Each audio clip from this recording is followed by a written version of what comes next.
यो मेरो नृत्य नमस्कारको मूल मन्त्रबाट मैले सबैलाई अभिवादन गरेँ। आजको यो कार्यक्रमको प्रमुख हाम्रो सभाध्यक्ष र हाम्रा आदरणीय दाइ क्षेत्र दाइ, उहाँलाई मैले शब्दबाट सिँगारी राख्नु पर्दैन किनभने उहाँले आफ्नो कर्मले आफूलाई चिनाइसक्नु भएको छ, इतिहास पढाइसक्नु भएको छ।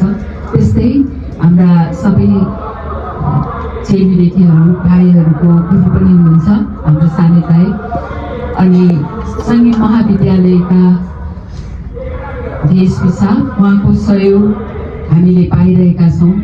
र प्रदीप भाइ, राजु भाइ, प्रेम मेरो कानै ल्याएर खिचिरहेछ होइन। आफ्नो हामी जहाँ जहाँ छिए गरौँ, जब पुलिस क्लबको नाम आउँछ नि त्यसपछि हामी शून्य हुन्छौँ क्या। त्यहाँ हामीले पाएका उपाधि, त्यहाँ हामीले पाएका उपनामहरू सबै थाती राखेर त्यहाँ मात्र व्यक्ति नजिक हुन्छ। सबैले आफ्नो उपनामहरू पुरस्कारहरू यिनै पाएका होलान्, तर जब पुलिस क्लबबाट निस्किएका कलाकारहरू पुलिस क्लबमा टेक्छन् नि त्यो मात्र कलाकार हुन्छ। र त्यो कलाकारहरू छरिएर बसेको बेलामा समिति र यो सङ्घले हामी पनि छौँ भन्ने कुरालाई जगाउनको लागि यो जुन जमर्को गरेर हामी जम्मा भएका छौँ। हिजो हामी थियौँ, आज उहाँहरू हुनुहुन्छ, भोलि फेरि उहाँहरू पनि यहीँ हुनुहुन्छ। हिजो, आज र भोलिको यो एउटा प्लेटफर्म। हिजो हामी थियौँ, तपाईँहरूलाई संरक्षण गर्दैछौँ। आज तपाईँहरू हुनुहुन्छ, भोलि आउने ठाउँ यही नै हो, ताकि हामीले एक अर्कालाई भेट्ने राम्रो ठाउँ हो यो। र हाम्रो भेट्ने माध्यम भनेको आफ्नो कलाकार। तपाईँहरू पहिला प्रहरी हुनुहुन्छ, त्यो आफ्नो ठाउँमा छ र तपाईँहरूसँग भएको सिपले हामीलाई बाँधेको छ, तपाईँहरूको कलाले हामीलाई बाँधेको छ र हामी यहाँ जम्मा भएका छौँ। यसको उद्देश्य भनेको बेला बखतमा आफूसँग भएको कला संस्कृतिबाट आफ्नो क्षेत्रमा छिनिए पनि र आफ्नो पुरानो घरमा फर्किएर दुखेसो खुसी बाँड्ने ठाउँ हो नेपाल, पूर्व नेपाल प्रहरी कलाकार सङ्घ।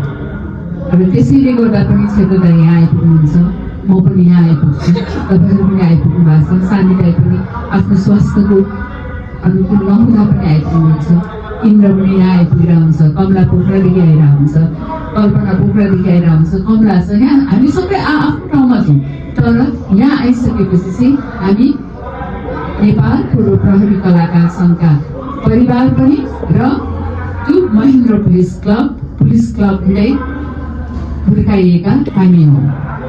र हामी छौँ है भनेर हामीले संसारभर भनौँ न, युनिभर्सल डान्समा हामी डान्स युनिभर्समा सहभागी भएर पूर्व नेपाल प्रहरी कलाकार सङ्घ पनि छ है भनेर हामीले एउटा सानो आफ्नो कलाकारिताको परिचय दियौँ।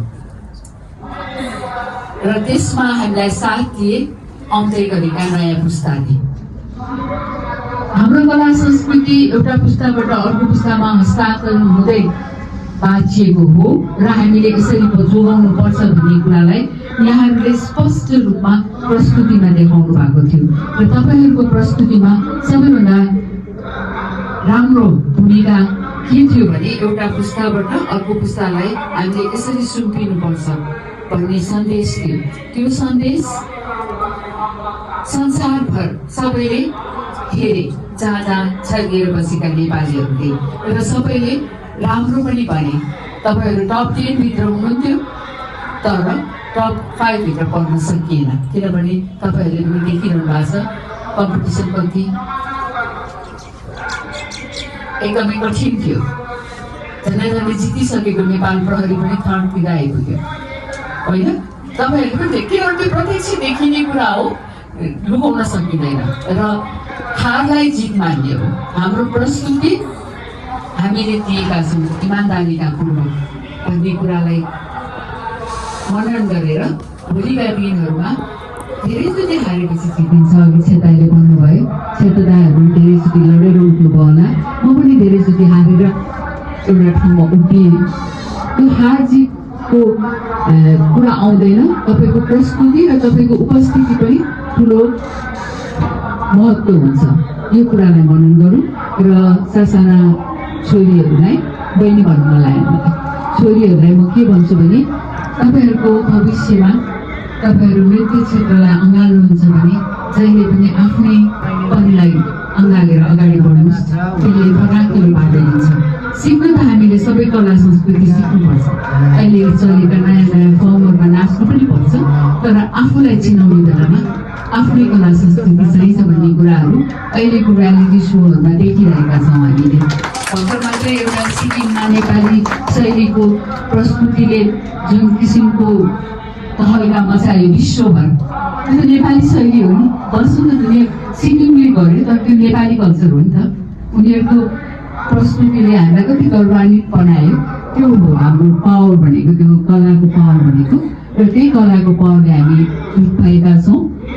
र यो कला संस्कृतिको कुरा त आफ्नो ठाउँमा छ, जुन उद्देश्यले हामी नेपाल पूर्व प्रहरी कलाकार सङ्घ भनेर जम्मा भएका छौँ, त्यसमा तपाईँहरूको 24 घन्टामा वर्षको कतिौँ दिनमा तपाईँहरूले 2 दिन र 24 घन्टामा तपाईँहरूले 24 मिनट मात्रै पनि सम्झिनुभयो भने पनि हाम्रो उद्देश्य पुरा हुनेछ। र यो कुरा एकले अर्कोलाई गर्दै बाँडौँ र एकजुट हौँ, जुन उद्देश्यले हामी जम्मा भएका छौँ त्यो उद्देश्य पुरा गरौँ।